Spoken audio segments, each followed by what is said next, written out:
India गठबंधन की चौथी बैठक खत्म हो गई है। इस मीटिंग में भी बिहार के मुख्यमंत्री नीतीश कुमार को संयोजक बनाने पर कोई चर्चा नहीं हुई। ये मीटिंग करीब 3 घंटे तक चली।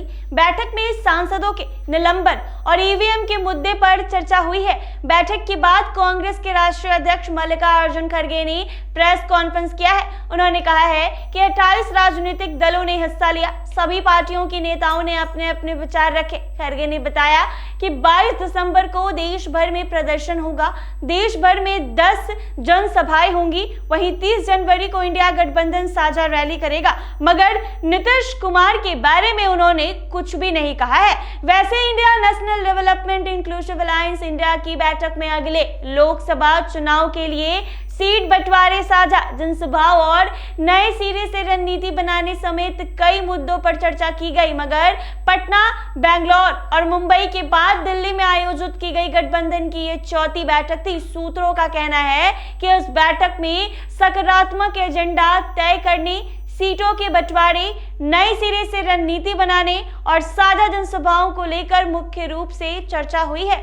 इस बैठक से पहले तृणमूल कांग्रेस के प्रमुख और पश्चिम बंगाल की मुख्यमंत्री ममता बनर्जी ने सोमवार को कहा था कि इंडिया गठबंधन के प्रधानमंत्री पद के उम्मीदवार का फैसला 2024 के लोकसभा चुनाव के बाद किया जाएगा। दिल्ली के अशोक होटल में हुई इस बैठक में कांग्रेस अध्यक्ष मल्लिकार्जुन खड़गे, पूर्व अध्यक्ष सोनिया गांधी, राहुल गांधी और संगठन महासचिव केशु वेणुगोपाल, जनता दल यूनाइटेड से बिहार के मुख्यमंत्री नीतीश कुमार और पार्टी अध्यक्ष राजीव रंजन सिंह उर्फ ललन सिंह, तृणमूल कांग्रेस से पश्चिम बंगाल की मुख्यमंत्री ममता बनर्जी और पार्टी महासचिव अभिषेक बनर्जी, राष्ट्रीय जनता दल से लालू प्रसाद यादव और तेजस्वी यादव, राष्ट्रवादी कांग्रेस पार्टी के प्रमुख शरद पवार, शिवसेना यूबीटी के उद्धव ठाकरे और आदित्य ठाकरे ने हिस्सा लिया। जी हां, समाजवादी पार्टी के अध्यक्ष अखिलेश यादव और पार्टी महासचिव रामगोपाल यादव,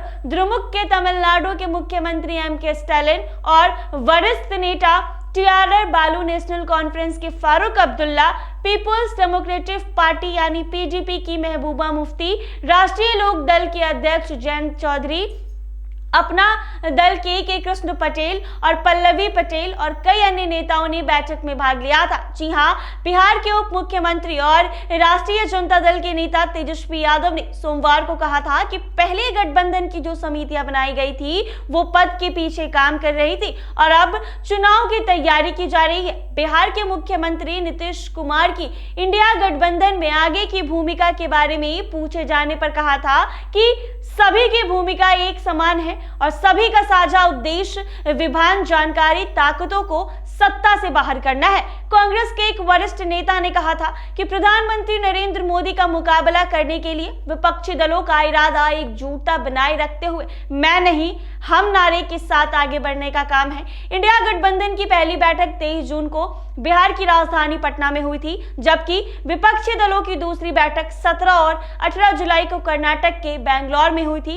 इसी साल 31 अगस्त और 1 सितंबर को मुंबई में इंडिया गठबंधन की तीसरी बैठक हुई, जब 14 सदस्यीय समन्वय समिति और 19 सदस्यीय चुनाव रणनीति समिति की घोषणा की गई। तो 2024 की लोकसभा चुनाव में केंद्र में बीजेपी से मुकाबला करने के लिए करीब 28 पार्टियां एक साथ आई है। अब तो देखने वाली बात हो गई कि ये तमाम 28 पार्टी मिलकर सत्ता से नरेंद्र मोदी को हटा पाती है या नहीं। ऐसे ही तमाम अपडेट्स के लिए बने रहें NBC 24 पर।